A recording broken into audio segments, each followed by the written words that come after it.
Assalamualaikum warahmatullahi wabarakatuh. Nahmaduhu wa nusolli wa nusallimu ala rasulihil karim. Asyhadu an la ilaha illallah wahdahu la syarikalah wa asyhadu anna muhammadan abdu wa rasuluh. Pemirsa TV One yang dirahmati Allah subhanahu wa ta'ala, inti dari ibadah adalah bagaimana menyempurnakan 3 ibadah. Satu, ibadah yang kaitannya dengan jasadiyah atau badaniyah. Orang sholat, orang haji, orang umroh itu adalah jasadiyah. Yang kedua, tidak sempurna jasadiyah kalau tidak disempurnakan dengan ibadah maliyah, yaitu berkaitan dengan harta. Zakat, infak, sedekah, wakaf, itu semuanya adalah maliyah. Dan yang ketiga adalah tarkiyah, yaitu bagaimana ibadah untuk meninggalkan sebuah larangan, yaitu puasa itu sendiri. Tetapi intinya adalah 2 saja. Bagaimana hablum minallah dan hablum minannas. Orang sholat Allahu Akbar diawali dengan mengagungkan nama Allah, tapi diakhiri Assalamualaikum, Assalamualaikum, kesejahteraan, keselamatan untuk rahmatan lil alamin, untuk manusia. Orang haji labaik, Allahumma labaik, yaitu bagaimana niat haji untuk Allah tetapi harus bayar dam, apalagi haji dari Indonesia pasti tamatuk.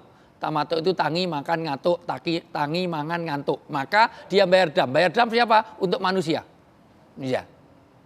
Orang puasa semata-mata untuk Allah tapi diakhiri dengan zakat fitrah untuk manusia.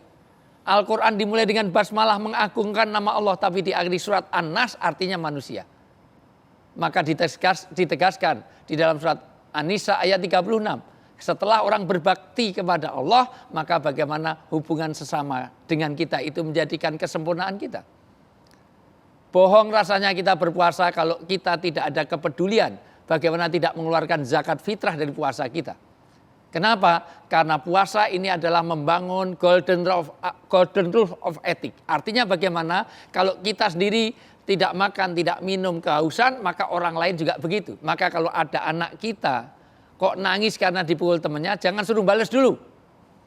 Kamu tanya kenapa kok nangis dipukul temannya?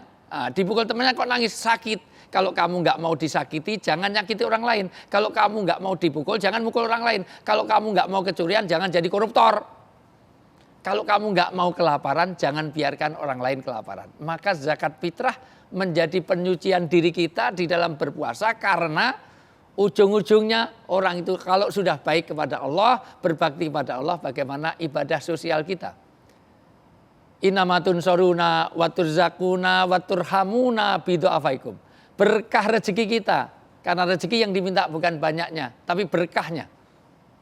Gaji kita boleh 30 juta sebulan, tapi kalau anak kena narkoba sudah hilang berkahnya. Istrinya mentel, bawel, cerewet, trigis, makannya banyak, tidurnya betah, ngorok, ngentutan, ngileran, ngantuan. Suaminya galak, sudah hilang berkahnya. Pilih mana? Gaji 30 juta, keluarganya nggak tenang. Dengan gaji 50 juta, tapi keluarganya tenang, damai. Tentu pilih yang 50 juta, itulah berkah.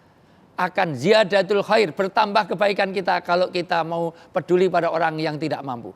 Allah berikan keberkahan, Allah berikan kasih sayang, dan Allah berikan pertolongan pada keluarga-keluarga yang peduli kepada orang yang tidak mampu di antara kita. Makanya kesempurnaan puasa kita kalau kita tutup dengan zakat fitrah. Sampai-sampai ada ulama yang nerangkan kalau kamu sudah nggak mau zakat fitrah padahal kamu mampu, itu pencuri yang paling kejam. Kenapa? Karena kurang ajar. Harta yang lebih dari kita itu miliknya orang miskin. Kalau itu diambil, itu kurang ajar. Ngambil kok miliknya orang miskin. Kalau ngambil miliknya orang kaya masih lumayan. Maka bahasa sedekah adalah tutohirukum. Khud min amwalim sodakoh tutohirukum. Dengan adanya zakat, dengan adanya sedekah, dengan adanya infak, itu adalah untuk mensucikan, untuk membersihkan. Paling tidak nanti kita akan terhindar dari kematian yang buruk. Kalau kita berdoa supaya husnul khotimah, maka jangan lupa kepedulian dengan sesama. Kenapa? Karena semua ibadah mahdoh nggak ada artinya kalau kita tidak peduli pada yang lain. Makanya iman hilang bukan karena nggak puasa, nggak sholat. Orang sholatnya sampai jidatnya hitam, bacaannya bagus, bismillah, alhamdulillah, luar biasa. Haji tiap tahun berangkat, umroh seminggu 3 kali. Mau rumahnya Mekah, jadi dekat dengan Ka'bah.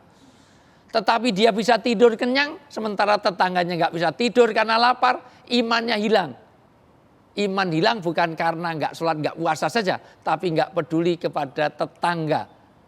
Dan di dalam surat An-Nisa ayat 36 tidak disebutkan tetangganya itu muslim atau non muslim, tetangganya partainya apa, enggak peduli, yang penting tetangga. Mangkana yu'minu billah wal yaumil akhir fal yukrim jaroh al jar qobladar. Sebelum kamu bangun rumah supaya kenali pagar mangkok, itu kalau istilah orang Cina. Kalau di Jawa malah kadang-kadang pagar pecahan mangkok, nah, artinya malah dikasih pecahan-pecahan maka dihalangi. Maka sempurnakanlah ibadah Ramadan kita dengan membayar zakat fitrah, karena itu akan menunjukkan kepedulian kita, keberhasilan puasa kita. Hablum minallah dan hablum minan nas kita jaga. Wallahu a'lam bishawab. Wassalamualaikum warahmatullahi wabarakatuh.